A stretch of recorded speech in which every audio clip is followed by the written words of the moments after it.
Hi, Chase Masterson here for Pop Culture Hero Coalition, the first ever nonprofit to use TV, comics, and film to teach mental health and make a stand against bullying, racism, misogyny, LGBTQI+ bullying, cyberbullying, and other forms of injustice. Award-winning author Carrie Goldman and I founded this organization in 2013. We work in schools, Comic-Cons, and children's hospitals. For San Diego Comic-Con at Home, we have a powerful panel addressing the intersection of racial justice and pop culture stories we love, along with tips and insights on how to become heroes for ourselves and for other people. Here to kick the panel off, we have two very powerful women. Vanee Matsalia is a GATE-certified demonstration teacher for the San Bernardino School District. She is an integral member of their rigorous curriculum design team. She's founder of BlerdGalaxy Magazine, and she's the West Coast coordinator for Women in Comics. Welcome, Vanee. Thanks for joining us. Hi, how are you? And Dr. Rheeda Walker is a licensed clinical psychologist, a professor, and a researcher who works and speaks at the intersection of culture, spirituality, and mental health to address the impact of racial tension on well-being. She's a professor of psychology at the University of Houston. She's an elected fellow in the American Psychological Association for her outstanding contributions in the field of psychology, particularly with ethnic minority issues. And she is the author of the newly released The Unapologetic Guide to Black Mental Health. Thank you so much for joining us, Dr. Rheeda Walker. Thank you. I appreciate being here. Thank you. Welcome. Take it away, Vanee and Dr. Walker. Dr. Walker, thank you so much. I've been looking forward to having this conversation with you. Just to get started, you just recently released your book. You've got the Guide to Black Mental Health, and we are really excited about hearing about that. Can you tell us a little bit about what got you started in the process of creating this book? Thank you. I appreciate that question because it is obviously one that started a long time ago, growing up as a little Black girl in Savannah, Georgia, and being very clear about who my community was, but then fast forward to being an undergraduate university student and feeling like my community wasn't actually represented in the psychology textbooks, as an example, that we were assigned. And so I wondered what that meant as a graduate student when I decided to pursue a PhD in clinical psychology, because I thought, well, maybe I can contribute in some way. Fast forward another few more years, and what I observed was what I saw was a mental health crisis particularly for Black children. And my concern about that wasn't inherently about the children, but what was going on with the people who were responsible for the children, the teachers and the parents. And I wrote the book because I saw that what we needed to do was to help the adults who could then be more supportive and more available for children. And that's how the book came about. So this book has been a long time coming. Absolutely. All right, that's amazing. Just listening to kind of the origin, how this came about from starting back as a little girl in Georgia and the undergrad experience. When you were going through this journey that led you to creating this book, this unapologetic, I love that unapologetic guide to Black mental health, because that's so on brand for Black girls right now, right? And I absolutely love that, the whole making it unapologetic. But I'm wondering what brought us to that. Did you come across any opposition in this process or anything that made this journey for you complex? I think growing up Black is something that there is inherently built-in opposition. It is almost daily opposition. It's almost so baked into our culture that we don't even think about it. And again, this was some of what I wanted to peel back the layers of in the book, because it is problematic, I think, over time, how we've adapted to dealing with the opposition. So as an example for me, I learned early on, you work twice as hard as white people to get half as far as white people. And, as I think about that now, I'm like, that was a lot of pressure, but it was just what you do. It's how you get ahead. But I think now it can create a lot of anxiety, especially if parents aren't having, explicit conversations, but children, even like my son, who are like, well, so-and-so did the same thing I did and they didn't get in any trouble. And I'm like, yeah, it doesn't work like that for you. So I think the opposition is always there. It's always been there. And now it's starting to impact us more psychologically. But for me, one of the reasons, the book had to be unapologetic was saying, first of all, we're acknowledging that stuff. And second of all, we're going to be who we are. Black people need to be comfortable just being Black people in all of our wonderfulness, recognizing that obviously there are some weaknesses in the system and some weaknesses in the culture. But yeah, if we just be who we are, then we can overcome a lot of the challenges and a lot of the barriers that are built into the system.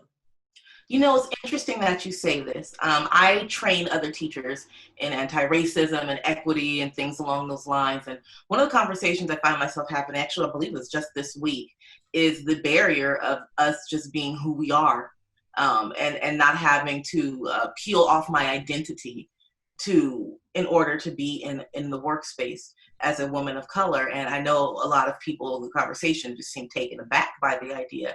But as people of color, you very much have to peel away your identity. And, there's that idea of dual consciousness, and there's the code switching, and there's all this extra weight that you have to carry just to exist in a space, whereas other people don't have to carry said weight.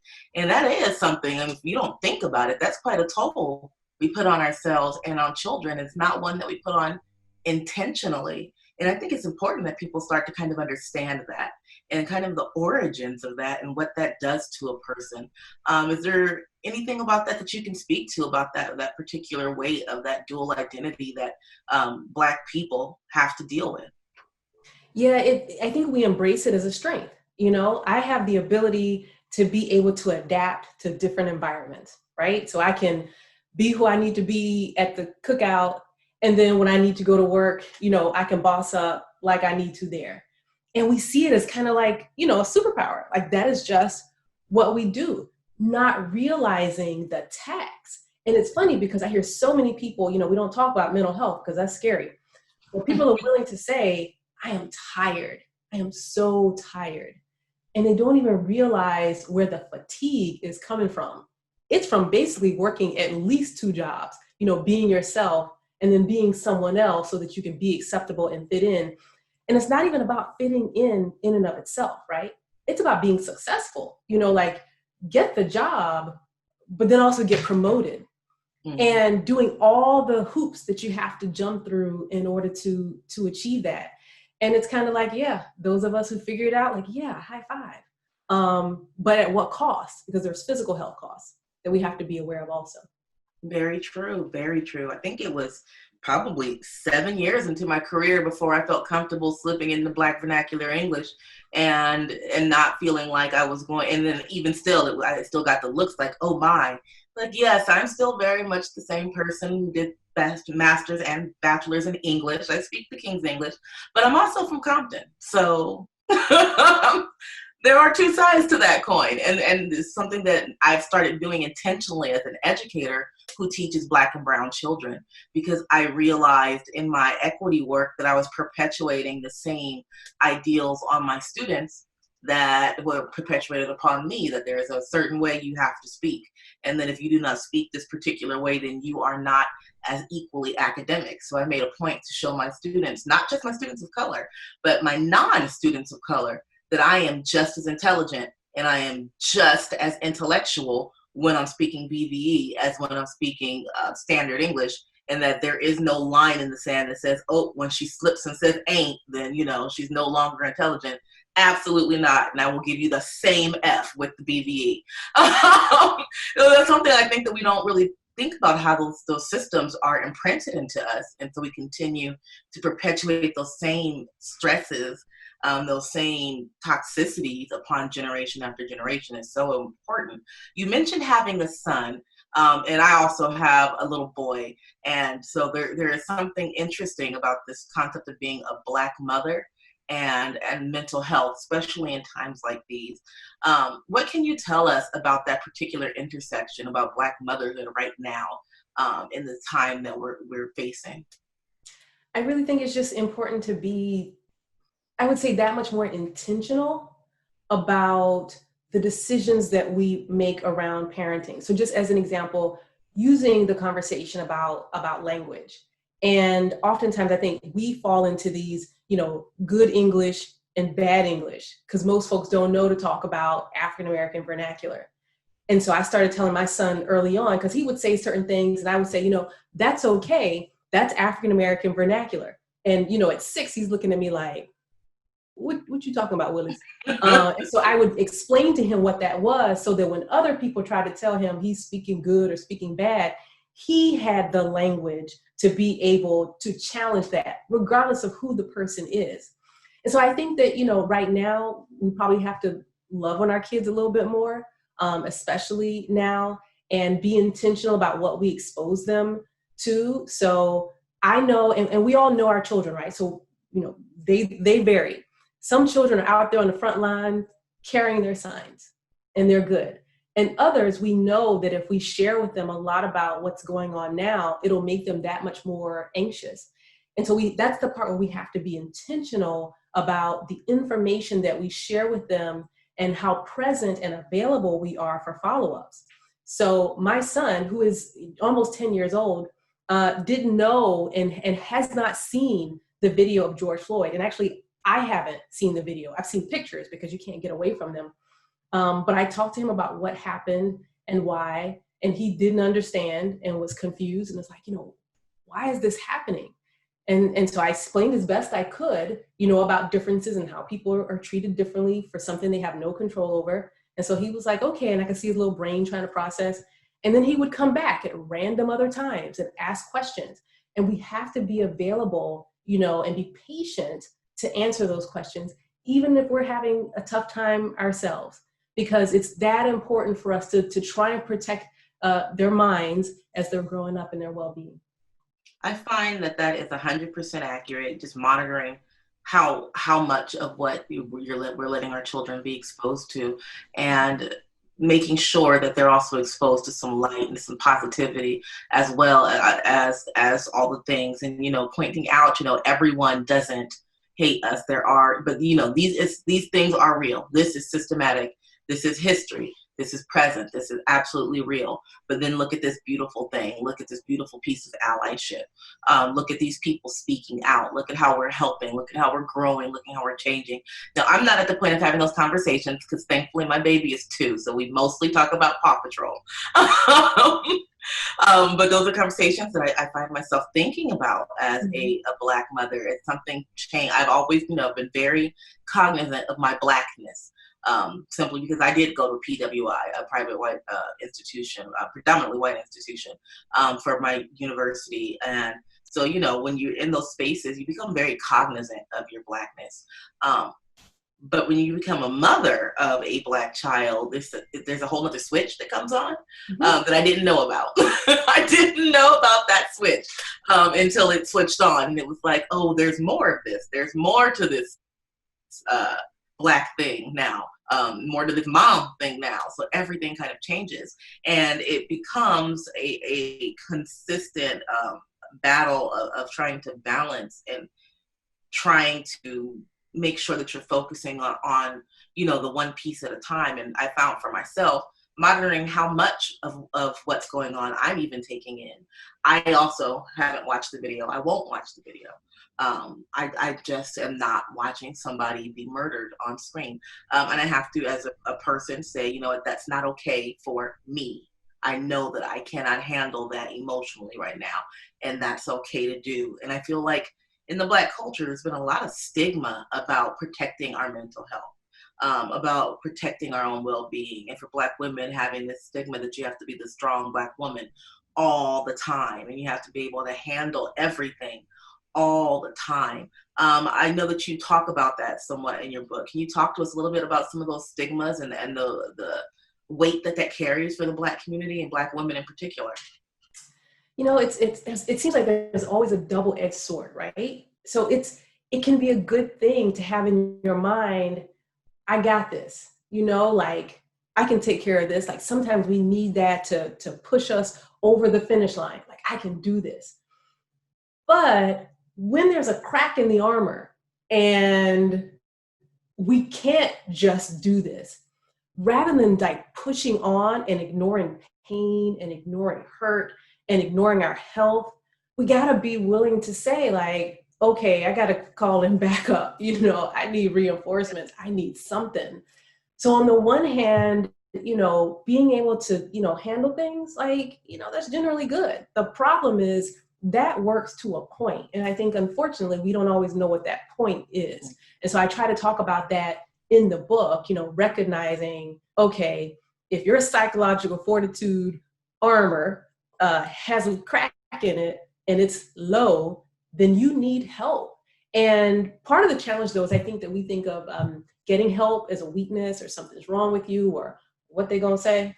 And, we've just got to let that stuff, we got to let it go because it's hurting us. Yeah, the only reason I think I'm so aware of my limit is because I have and consistently have been in therapy, not because, I feel like, as a Black woman, that comes with its own just layer of stress, period. And then life happens to everyone.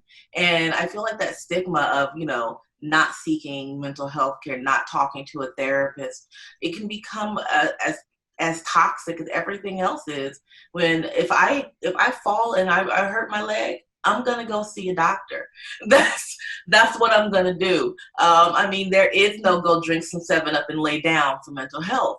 That's a very that's a very Blackism. If you feel sick, lay down, go sit on the toilet, go drink some 7-Up and lay down, because we didn't have the ability to access healthcare. And I know sometimes we still don't have the ability to access mental health care, but in this day and age, there are a lot of resources out there and a lot of ways to go about getting healthcare for free or through your job, or there are lots. Now, I'm not going to say that everyone has access. That would not be true. I will not ignore the fact that I'm privileged. I have a middle-class job. I have access. So in that sphere, I think it's so important that we just kind of break that stereotype and say, no, honey, laying down sometimes is not the answer. Sometimes you really need to go talk that through. Sometimes you really need somebody to share your space with, a safe space to be able to deal with these things. And that seeking mental health is as natural and as healthy as going to the doctor when you got the sugars. It's just something that we have to learn how to make normal. And how do we normalize that in our community? It's a good question. It's definitely going to take time. Mm-hmm. It's not going to happen overnight, because where we are in a lot of ways really is about survival. And every human on this planet is about survival. We just survive in different ways. And so to try and shift the way that we survive will take some time. Conversations like this will help. My hope is that my book will help shifting away from this idea of mental health, because people hear that and they think, oh, I'm not crazy. I literally had someone to ask through someone else, well, I'm not having a nervous breakdown, so I'm okay. And I'm like, that's your threshold? Like, not having a nervous breakdown? Okay. We have to start to shift some of those conversations. And I think that when we think about our well-being as our ability to be able to work and to go to school and to take care of family and to take care of our health, and maybe even do the things that we were put on this planet to do, our gifts, and use our talents.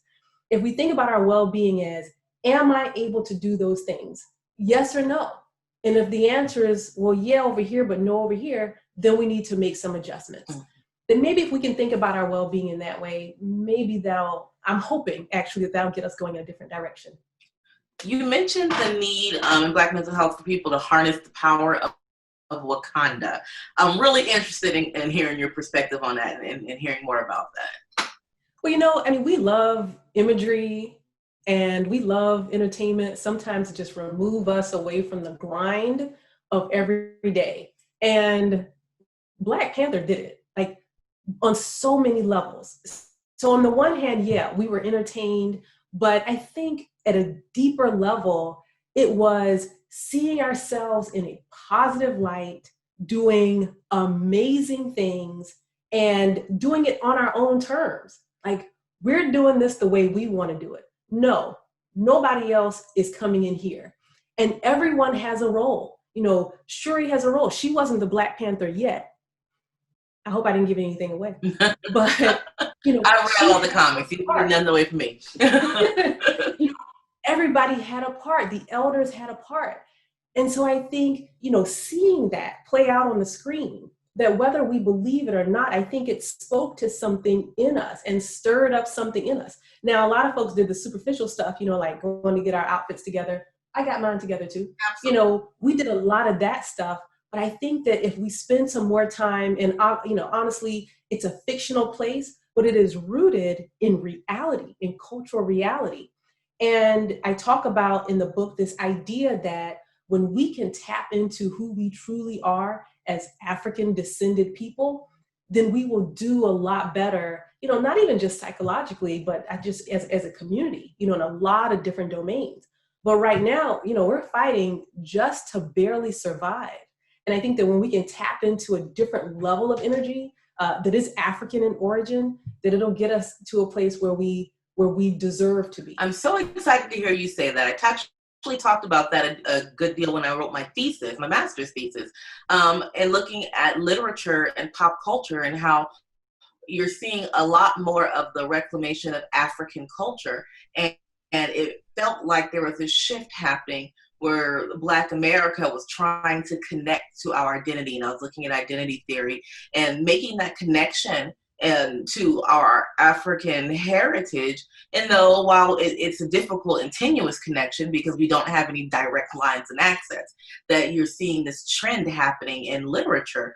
And that was before, you know, the emergence of the Black Panther movie. And so you're seeing this happen, and it's a very interesting system of patterns, but it almost seems that the Black identity is beginning to understand that we can identify ourselves outside of the Eurocentric view. We are not pigeonholed to the Eurocentric view of ourselves, and that our identity did not begin at slavery.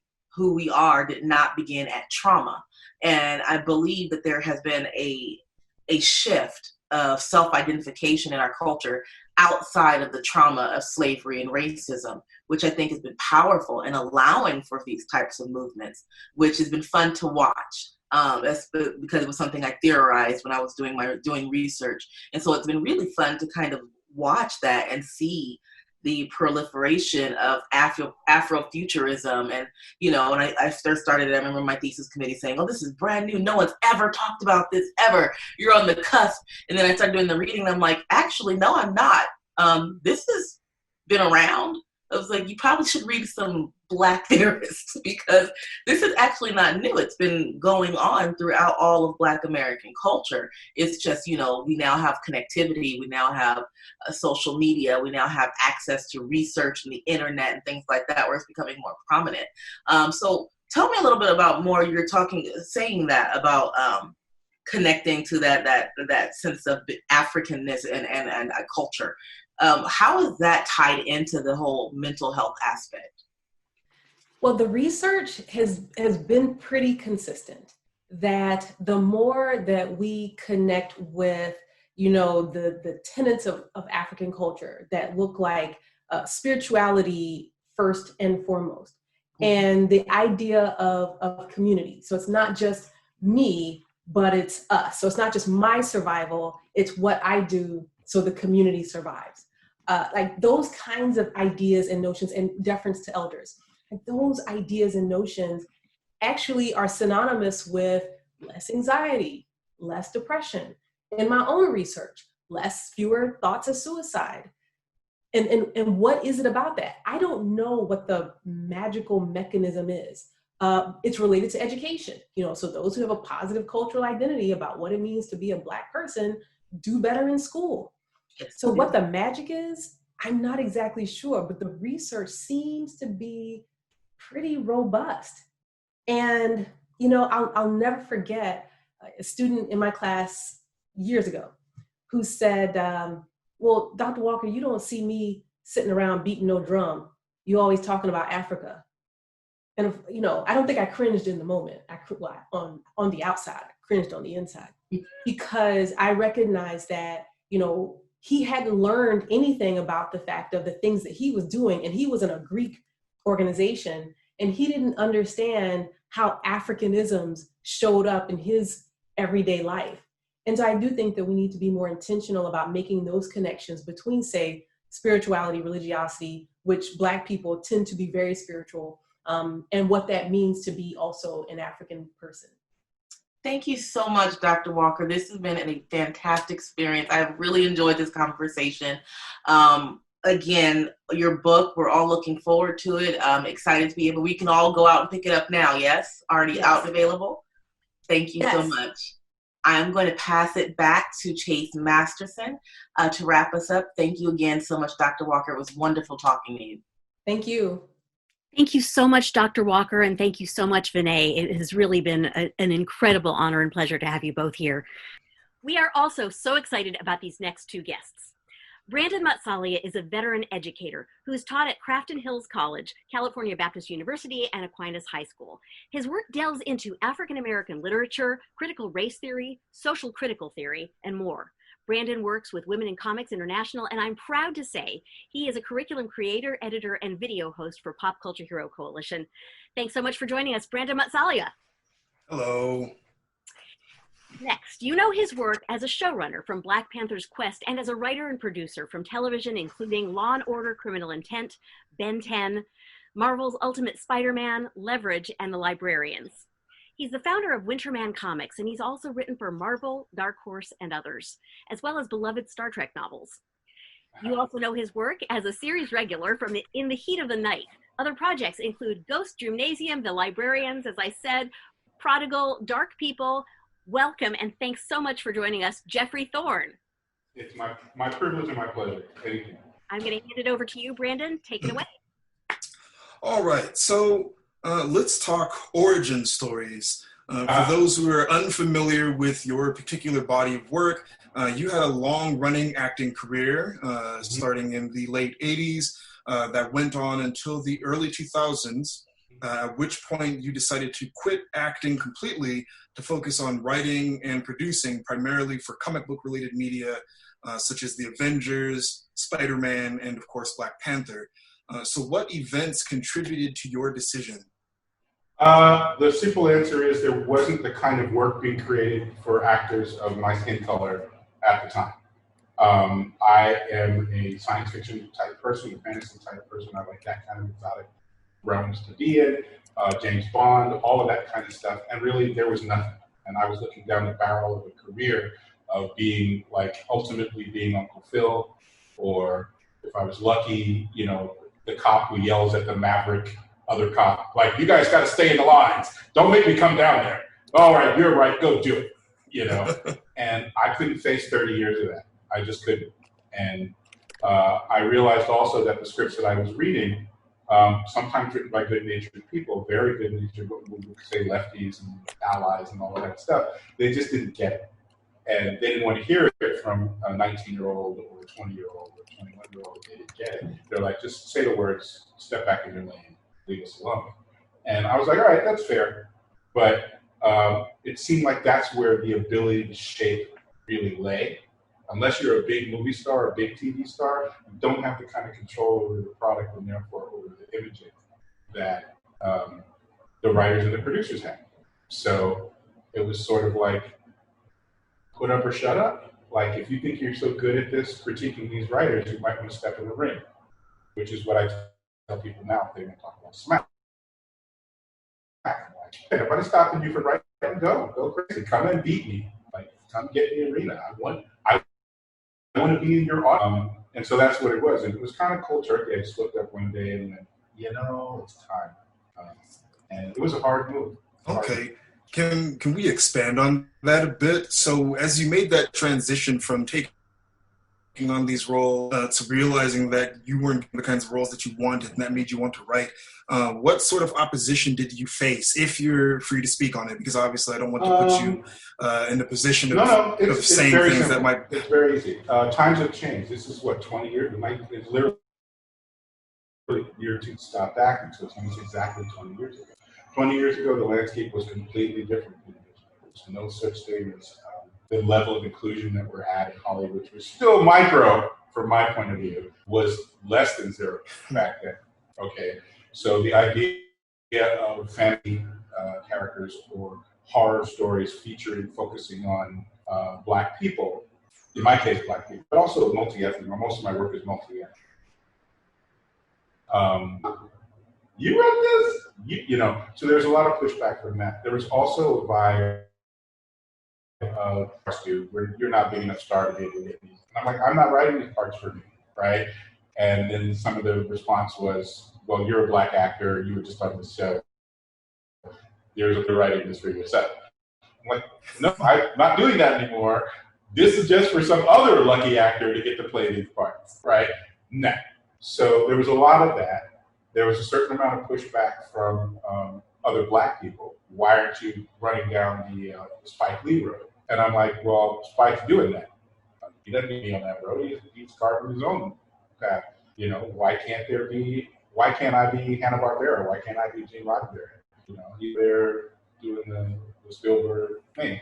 You know, the Alan Bacall, Scorsese thing. Let him have that lane. That's his lane. Let him kill it. You know, I'm I like that kind of stuff. There's a certain amount of pushback from other Black folks too. Like I wasn't sort of down enough with what they thought I was right. Okay. So, no, I can definitely understand that. You know, I mean, it's sort of that sort of Shetland Circuit kind of mindset where, you know, there's that expectation that you're, you know, being a Spike Lee or being a Tyler Perry or similar such work. Talk a little bit about that, sort of break away from that, because this is making me think about how Gina Prince Bythewood just holy crap! And you know, and she just came off of Love and Basketball as being what, you know, prior to this, and not that she hasn't done other, you know, wonderful or formidable things, but for us, oh, you know, you're the lady who did Love Basketball, and so now here she is getting to step into this space. You know, involves different people, races, involves women in this wonderful family. You know, that's certainly not something I would have imagined myself. You know. Yeah, I mean, she take her as an example. She has built a career for herself as a director. She is Black. She is female. She's not a kid. She's not a legacy parent. She could tap into. It's not because her husband got right. She just had to do that. But you could also look at it glass half empty. What are all the opportunities she didn't get because of who she is? How many years were shaved off that career? Is there a decade that we lost of her potential work because of these ridiculous artificial obstacles? Glad that we're in the space that we're in right now, selfishly and this sort of collectively.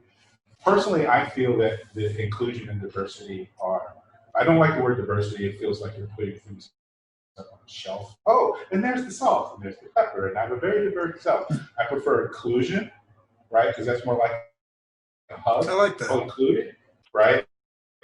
But the thing about it is, you have to, it's an act of will to be discriminatory to do it, right? You have to put energy behind it. You have to think about it. You have to constantly reinforce that wall because the world is relentlessly telling you it isn't like you step out your door and it's just books.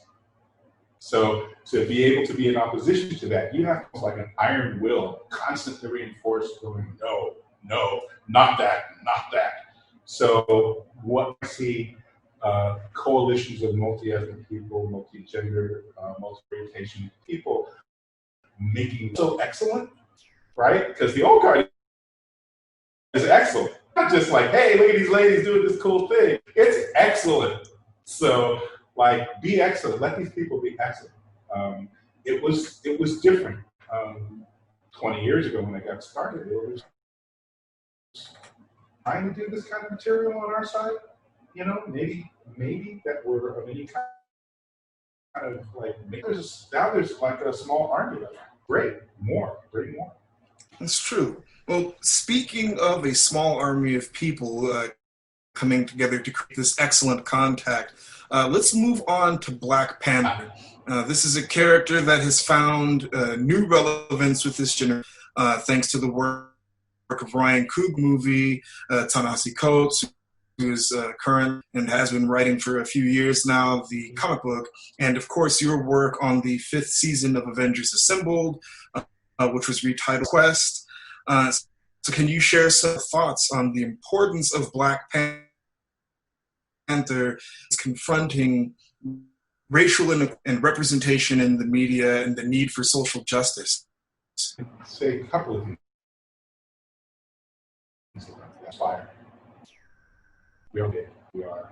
I say we're encouraged to, but we're allowed to. This character was created by two Jewish World War II vets. Like Kirby said, you know what? Black people get a Captain America too. That was me to Captain America too. I'm getting to it. And it was about that simple. But he was a New York kid, grew up in New York. I'm sure these people were in and out of it, right? Because it's New York. And now we're, and yeah, it's about time that Black kid, when I was 12, it was Star Wars, I guess, I had to go see, or whatever age that was, right? Where you get to go see something amazing, still not present in it, right? Not present in it. And it was a great thing at the time, but we weren't really present in that story. Black Panther centers you, and it also centers you for all the white people in the audience. All the Asians have to understand that the world is multi, right? Heroes come in all flavors. I feel it's necessary because it can put that core in. I think most of the materials designed for kids, because that's where the spark gets lit. It's where it got lit in me. I'm picturing that there's an army of kids right now that would not have decided to be whatever it is. Like astronauts got created by Star Trek, right? Black astronauts got created by Uhura being on Star Trek. What the hell of young people that saw the Black Panther films, right? Like, we don't even know what's coming. The nonsense that they're about to produce for us, the good trouble they're going to get into, right? And it's just off of a couple of instances. I also think from the point of view of the larger group, like the culture that's sort of the Western culture, love that movie. They love that character too. They're dressing up like T'Challa for Halloween too. They're not putting on blackface, they're putting on a costume. And, let's go, I want to be T'Challa. That is something threatening to some, but to me, it's a goal, right? That's what you want. I want Black kids being able to say, I want to be Captain Kirk. And I want, I don't have to wipe myself up and do weird uniform. I'm Captain Kirk, damn it. And in the same way, I want white Black Panther and go, that's a hero, my hero. Like, just like a book. So, yeah. And well, let's go a bit further with that, talking about creating that gets more people invested. Part of that work, of course, has people who don't the characters they're writing, but for the sake of authenticity and sometimes so that those who understand what it is like for those characters to exist in an authentic state. Let's talk about the importance of people being in control behind the camera and behind the pen and not just in front of it, right? So one of the things that always fascinated me about Black Panther, futurism that got introduced later on by a lot of the Black creative teams that took over the character, there's Stan Lee and Jack Kirby's era. And not that those created the character, but the moment you had able to write this character, there is just a whole lot more thought than, Black Captain was really a thought about Blackness and what that means culturally and socially. So can you share your thoughts on the importance of representation in the writer's room? And improves lives both for the content creators themselves and for the audience. It's paramount. It's required. It is, if you want to make good material that deals with anything that isn't just about a small Amish town. If you're talking about the modern world represented, you need people who are members of that culture involved in the creation of work that I think it's bad business. regardless of the moral and ethical concerns. It's just stupid not to have a finger on that pulse, to assume you know. I don't know what it's like in the Inns Kennedy family. I didn't grow up generationally wealthy and white on the East Coast. I bet everybody in my room that sort of can touch it, to tap into that. Otherwise, I'm strictly writing fiction. My idea of whatever that is, right? That's not necessarily a negative for those people. They can't be touched by my negativity. But if you've got people who never really met a guy, you sort of go at the delivery, at the delivery or McDonald's or something like that, and never really know me. It is a caricature, right? But even the best caricature is still a caricature. So if you're going to make anything that's supposed to reach people, you need to have people helping you do it. And that means all of the people. Everybody gets to play. And that's behind the scenes. There's a basic laziness in the creation of any fiction. Editors don't have time. Executives try to shorthand everything. We're both black, but I want to write about, like, I don't know, something that happened in Christchurch, England in 1420, right? Well, neither of us probably knows much about it. I call you, right? And you give me your best guess, and I go with that. Now, there's no automatic racism. There's no automatic ahistorical behavior there. The result is that I'm going to screw something up. All kinds of stuff wrong. Now fold in American history, social relationships between ethnic groups, skin colored groups. If you get that wrong, the ripple effect can have devastating reaching results. Why not nip it in the bud? It's just good business to have these voices available. They can shorthand stuff. And you're right, the Black Panther did sing.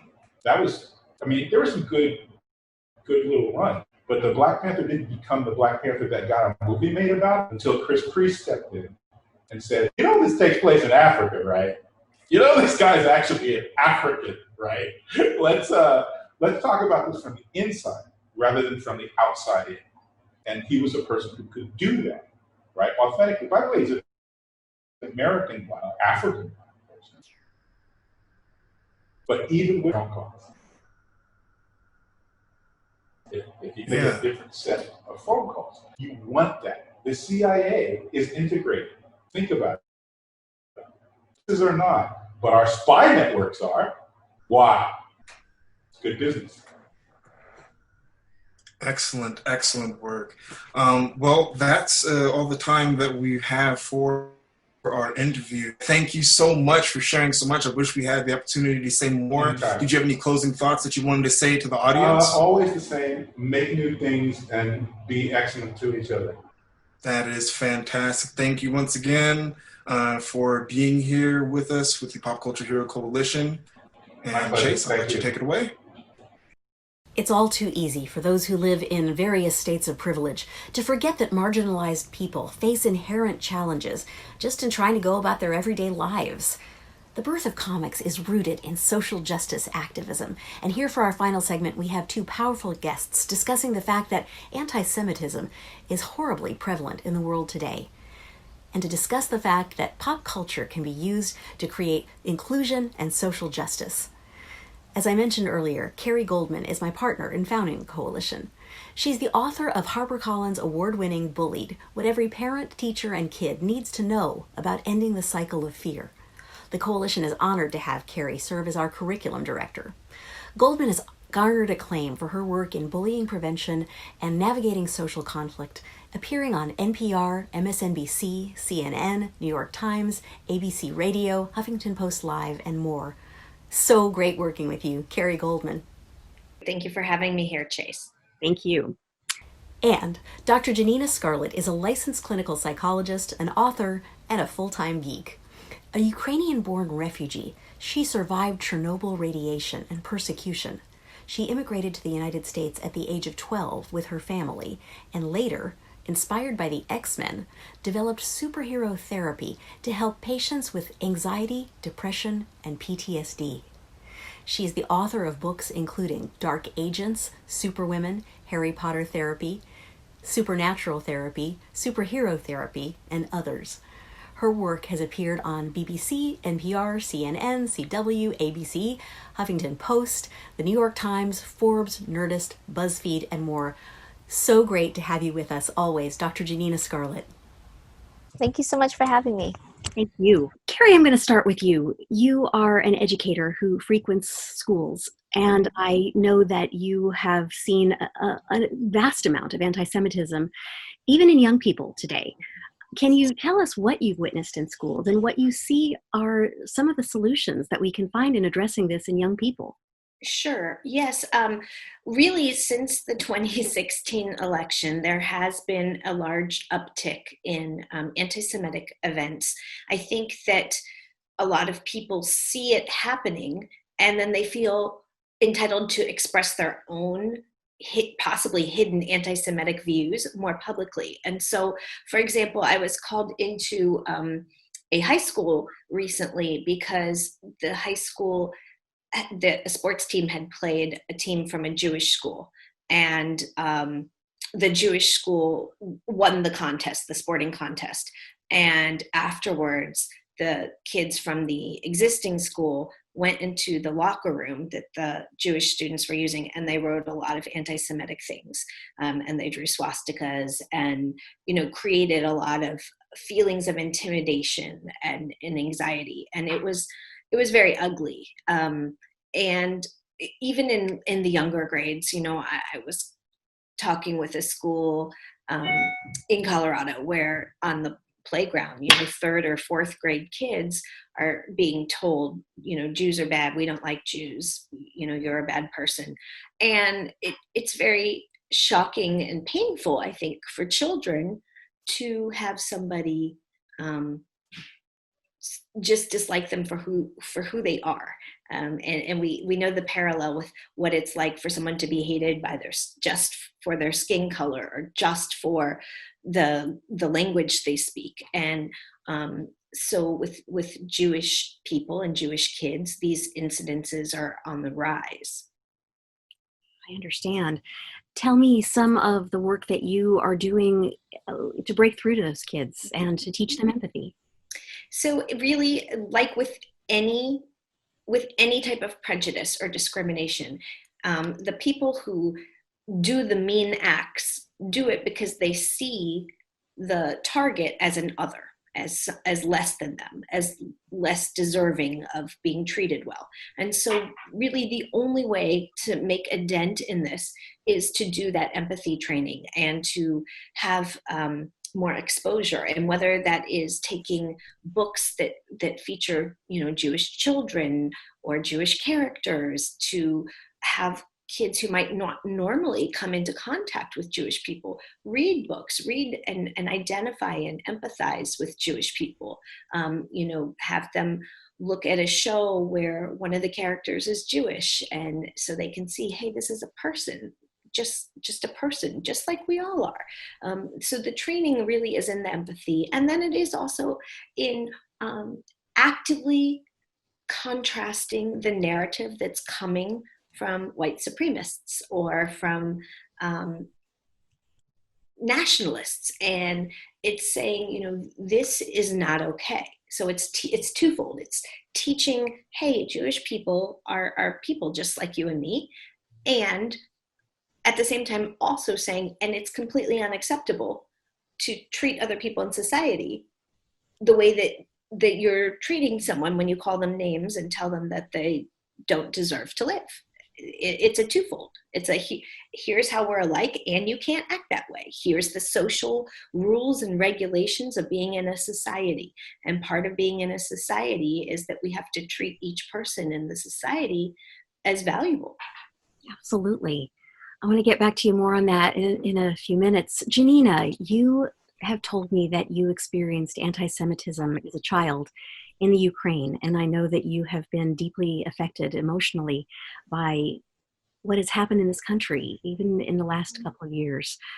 Can you tell me your experiences as a child and how that relates to your experiencing trauma when issues happen now?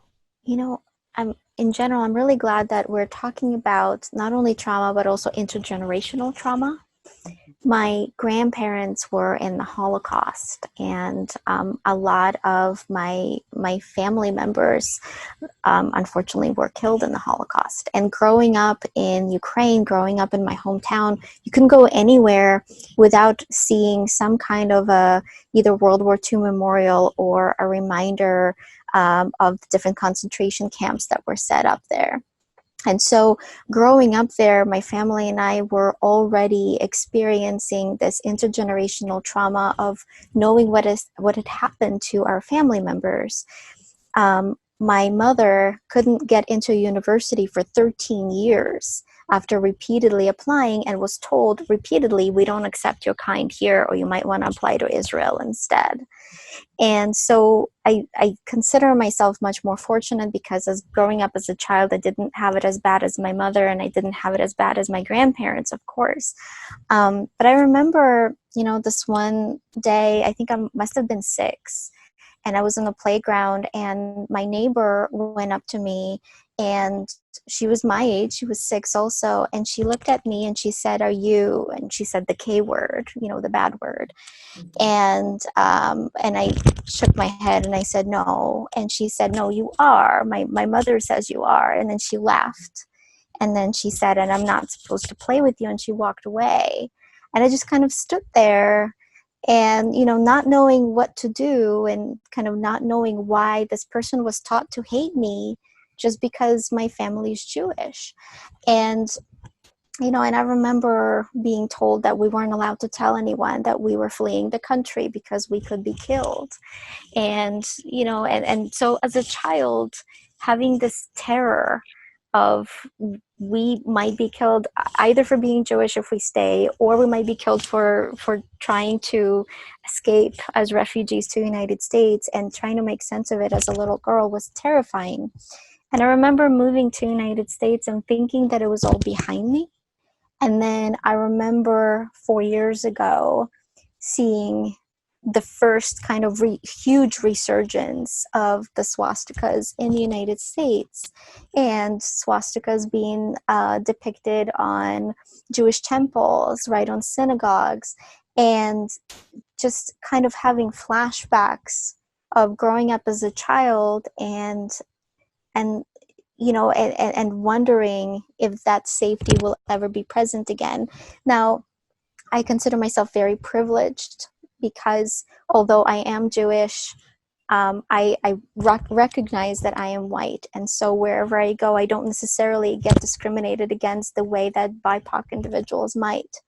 And I also think that it's important for all of us to be talking about intergenerational trauma and to understand that this is not something that is affecting us just today. This is something that people of all backgrounds who have been stigmatized against and prejudiced against have been affected for generations and in some cases centuries. Absolutely. I remember both of you talking about the trauma that has been brought up by, for instance, the bombing that happened at the synagogue near San Diego. The mass shooting. Right. And Carrie, I remember you telling me about after the Pittsburgh shooting. Yeah, your daughter. My youngest was very frightened to go to Hebrew school, and in fact, our Hebrew school had police officers outside to kind of look out as we were dropping off our small children for Hebrew school. And, it's a very sobering thing to think. There's two thoughts, really. One is you don't want to let terrorism work, right? You don't want to stop being who you are. You don't want to stop going to your Hebrew school or expressing yourself, because then you run into what happened to Janina, where you were not allowed to express who you are for fear of your safety. And so when that starts to happen, where you're in that place and you have to make a choice, it's also scary to say, do I put my kids in danger's way? Do I send my children into a temple after people have been shot in a temple or not? There's very big questions around what is safe and how can you balance what is safe with being true to who you are and not letting evil win, really. Absolutely. When your lives could be on the line. Yeah. And even the thought of it, I would imagine, is stressful. Not just the actual act of it, but just the thought that it could be dangerous and that people out there are feeling this way and that this is alive in the world today, just living with that knowledge. Right. And also the impact it has on children. Like, I was very struck by your memory, Janina, of being 6 on the playground and having another child basically tell you that you were not okay because you were Jewish. Here you are, 30 years later, and that image and that memory is very real for you. And I know that sadly, 30 years from now, my elementary school child will remember, when they had to do a drill where they pretended to all climb on top of each other in a closet to hide, because they had to be prepared in case something ever happened. There are scars and there is trauma. Yeah, that's really scary. Mm-hmm. And heartbreaking. Mm-hmm. Janina, I know you also had spoken about the trauma that was reignited when the Poway shooting happened. Tell me a bit about those experiences and how you were able to do some self-care in order to bring yourself back to a place where you were able to just to function, just to get through the day. Well, both with the Poway shooting and I think also just in general with any kind of either mass shooting or any kind of racist or prejudiced based killings, for me anyway, are extremely triggering. And I imagine for so many people who've been in that situation and where it feels like a member of my family was hurt. And I might not have known anyone who was injured but or killed, but what comes up for a lot of individuals, it's what's called empathic distress and empathic grief. So when we feel the emotions for other people and with other people, and we might be just overwhelmed with grief and anger and hurt when we're seeing so many atrocities, even if we don't know the individual. And that's why the mass shootings that we've been seeing on the rise, especially over the past 4 years, and also the innumerable amount of racist killings and the death of George Floyd. That's why it's so painful for so many people, because even if we didn't know those individuals, we know, I think a lot of people know what it's like to be prejudiced against, and to see somebody mistreated in this way is extremely triggering, traumatizing, and just horrific. Absolutely. So you both are huge proponents of social justice and also huge pop culture experts. And I'd love for you to talk about the intersection here with our audience. We are with a group of hundreds of thousands of people for Comic-Con who love heroism. And what we do with the coalition is we teach people to be those heroes. And we focus on the fact that we all can. Both of you, in either order, tell us about your love for pop culture and using specific examples. I know you both love Star Wars, Harry Potter, Supergirl. Tell us about how you see this intersection and the power that we all have to be heroes. Well, I'm a huge Harry Potter fan. I don't necessarily agree with J.K. Rowling's views, but I love Harry Potter as the book series. And to me, the series were always about racism. And standing up against racism. In the series, we see dark wizards, like evil wizards, I should say, wanting to kill people who were not pure-blooded, people who were not of a specific race, people who were born to non-magical parents, for example, and calling other people racial slurs. But there are also so many other fandoms out there, and one of my top fandoms is the X-Men fandom. And the X-Men are mutants who have all been persecuted against for being different, for having a genetic mutation, for just for being different from other people. They had to register, the way that a lot of individuals, like Jewish individuals, for example, had to register.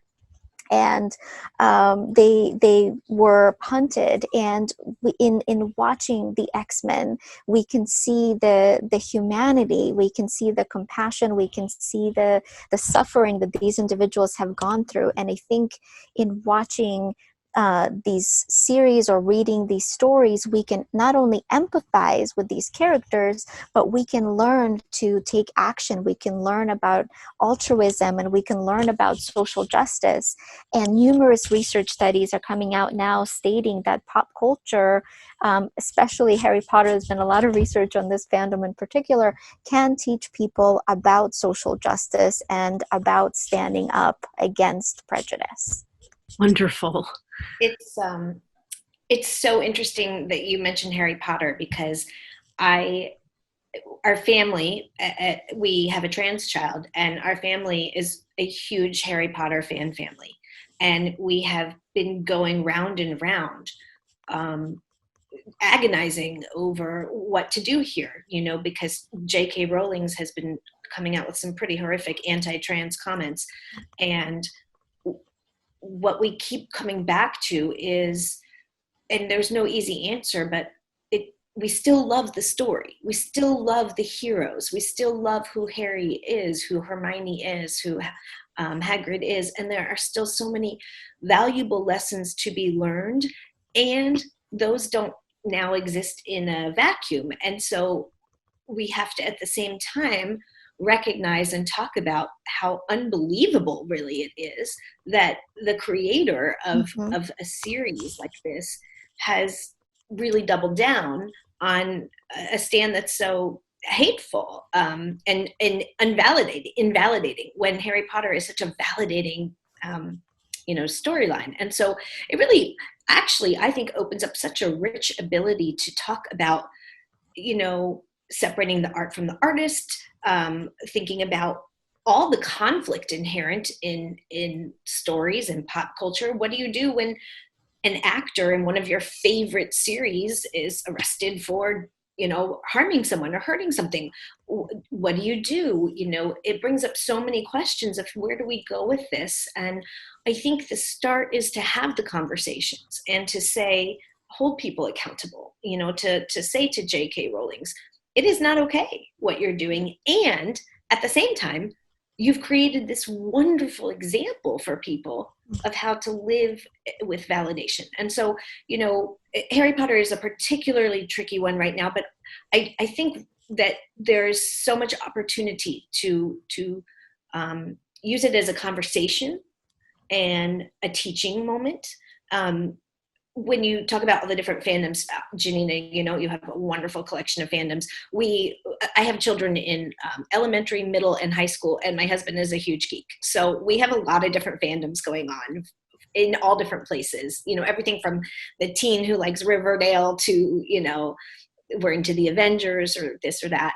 But one thing that we're doing, as Chase knows, here at the Pop Culture Hero Coalition, and as Janina knows, is we are working on a curriculum to help people, middle schoolers primarily at this moment, although anyone can benefit from it, learn social emotional skills through the stories of pop culture. And I think about how one of the lessons, one of my favorite parts of one of the lessons is looking at how we can learn from our heroes, how heroes don't have to be black and white characters. And I was thinking in particular of in the Avengers, in Endgame, the final installation of that, 23 movies that are part of that whole Marvel series. At the end, Hulk, he comes out as this guy who has learned to live at peace with himself. So historically, the Hulk he was a scientist who was just in a human form. And when his anger overtook him, he would erupt into this big green guy. And that's when he became the Hulk. And he struggles and struggles with trying to control his anger, trying to, tamp it down. And yet in the moment when the Avengers need him to be big and fierce, he tries to bring out his anger so he'll explode into the Hulk and be able to help. And so and he's always struggling with like the the good side of him or the bad side of him, and the out of control side or the in control side. And when Endgame opens, the Avengers Endgame opens, what you see is that Hulk is always green and always huge, and he just lives that way now. He doesn't pop in and out, and he's his rational, calm, human self.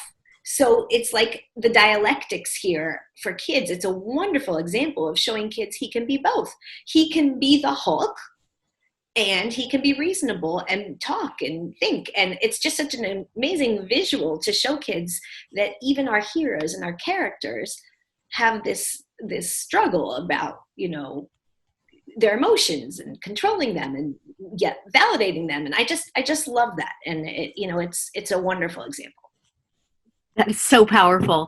Janina and Carrie both, could you weigh in more about the coalition curriculum, both the heroic journey in schools and the heroic journey at home, which you both have been working on constantly and is something that we're really proud of? Well, as a psychologist, I can tell you there's so many individuals of all ages that say they wish they learned mental health skills in school. Right? And so whether we're looking at a preteen, a teenager, or an adult, people are struggling all around the world. And unfortunately, a lot of people were also taught that their emotions are something that needs to be shut down, suppressed, and put away. And most people are not taught how to understand and make sense of their emotions. So what we're doing is essentially a twofold project. One part of it is to teach mental health for school-age children so that they can learn about mental health, they can identify their emotions, and they can learn how to manage these difficulties when certain situations are challenging for them.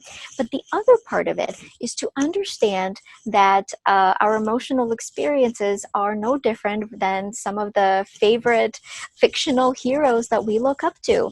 And so we teach mental health skills through the lens of pop culture to make this kind of learning not only educational, but also fun as kind of the person's own heroic journey to their mental health.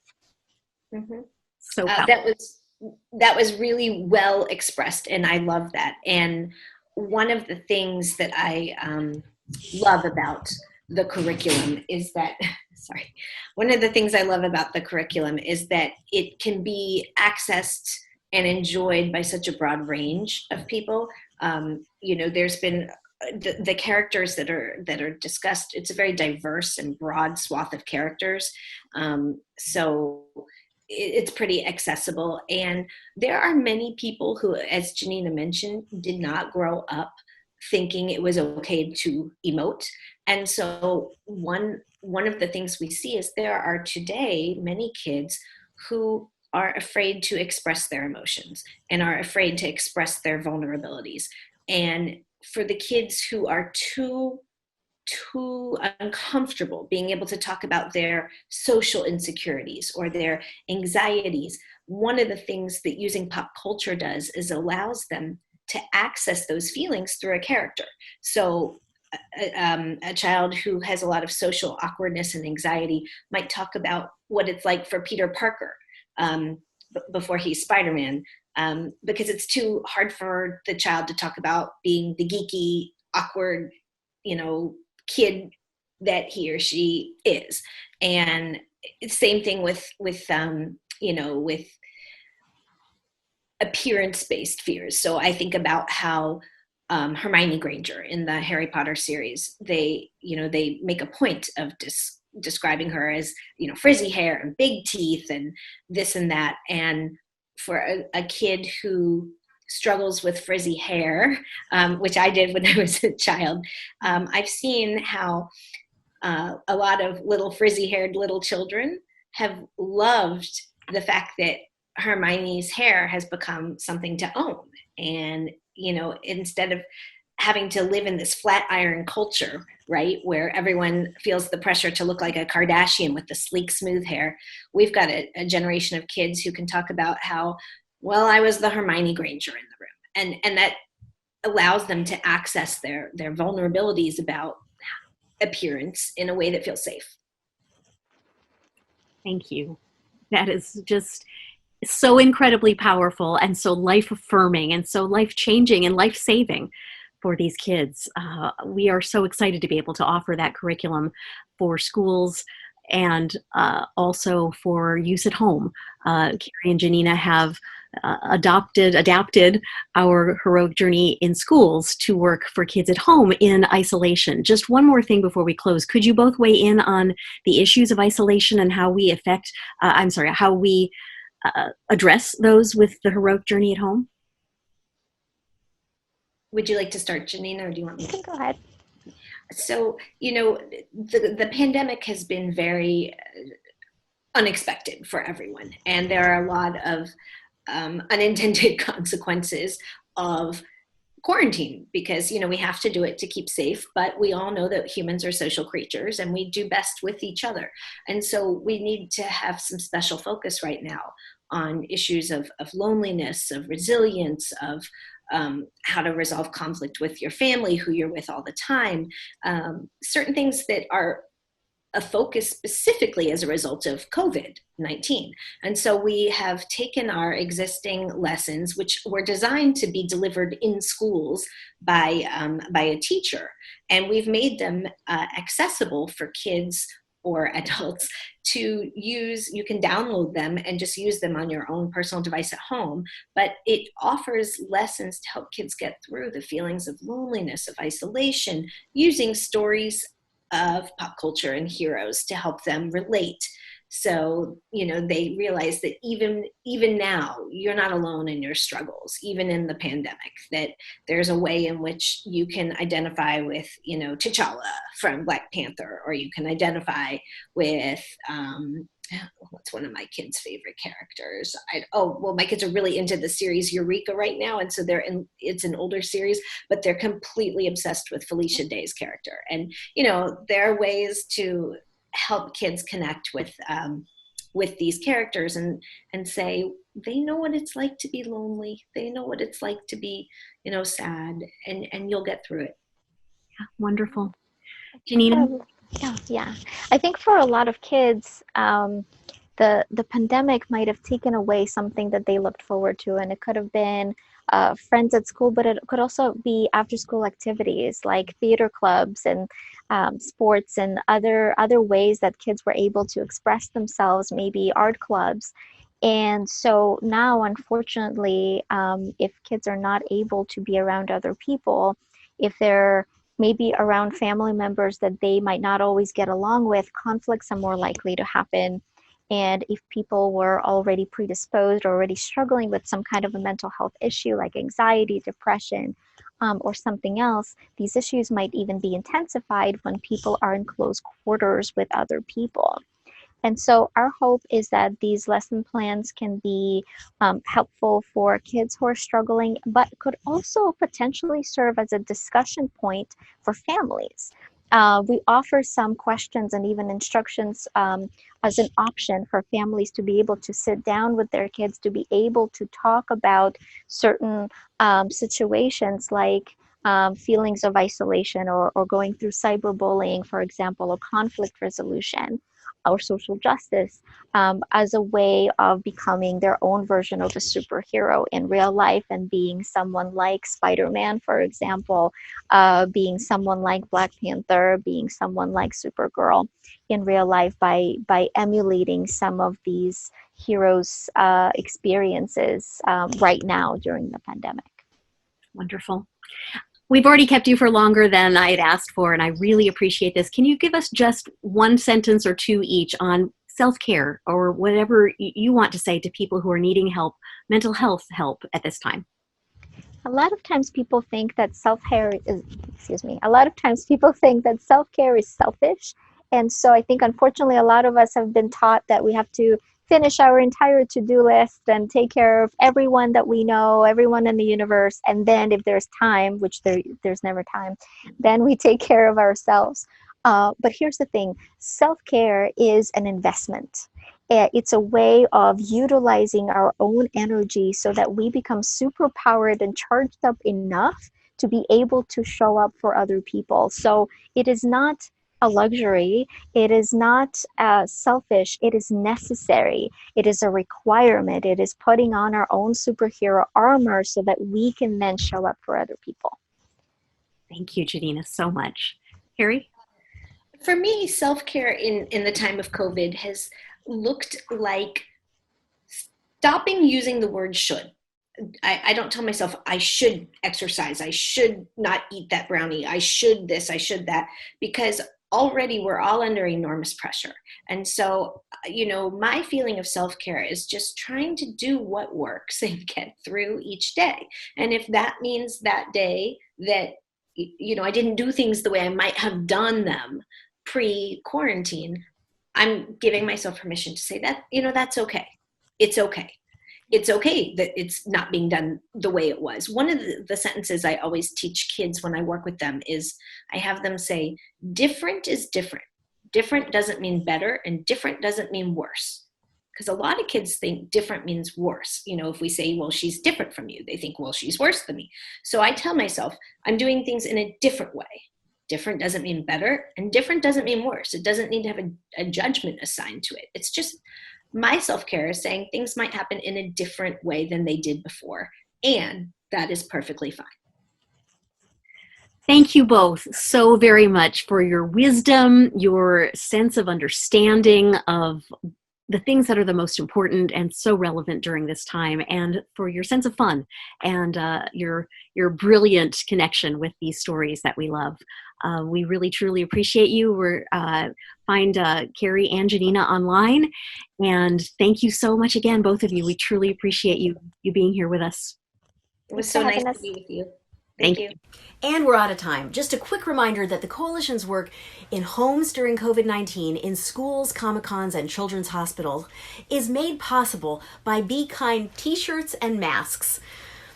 It's crowdsourced empathy that makes our programs for mental health and bullying prevention in all its forms possible. This is Chase Masterson signing off for Pop Culture Hero Coalition. Let's make it a world where we can all live long and prosper. Thanks.